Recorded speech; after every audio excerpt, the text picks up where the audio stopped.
وابڈا کی جانب سے طویل اور غیر اعلانیہ لوڈ شیڈنگ کے خلاف ٹیلر ایسوسی ایشن نے تحصیل بازار چارسدہ میں احتجاجی ریلی نکالی۔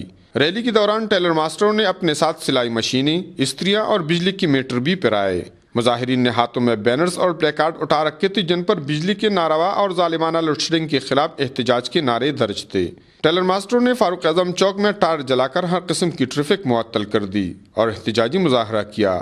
مظاہرین سے خطاب کرتے ہوئے ٹیلرز ایسوسی ایشن کے صدر مولانا صلاح الدین، جنرل سیکرٹری حبیب اللہ اور دیگر مقررین نے کہا کہ چارسدہ میں 18 گھنٹے کی ظالمانہ لوڈ شیڈنگ نے کاروباری زندگی مفلوج کر دی ہے۔ انہوں نے صوبائی حکومت پر تنقید کرتے ہوئے کہا کہ ایک طرف مہنگائی سے لوگ عاجز آ چکے ہیں تو دوسری طرف ناروا لوڈ شیڈنگ نے عوام سے روزگار چھین لیا ہے۔ حکومت نے ظلم کی انتہا کرتے ہوئے لوڈ شیڈنگ سے لوگوں کا جینا محال کر دیا ہے۔ بجلی کی طویل بندش سے تاجروں کا معاشی قتل کیا جا رہا ہے۔ انہوں نے دھمکی دی کہ اگر لوڈ شیڈنگ کا دورانیہ کم کر کے باقاعدہ شیڈول جاری نہ کیا گیا تو فاروق اعظم چوک میں بھوک ہڑتال پر مجبور ہو جائیں گے۔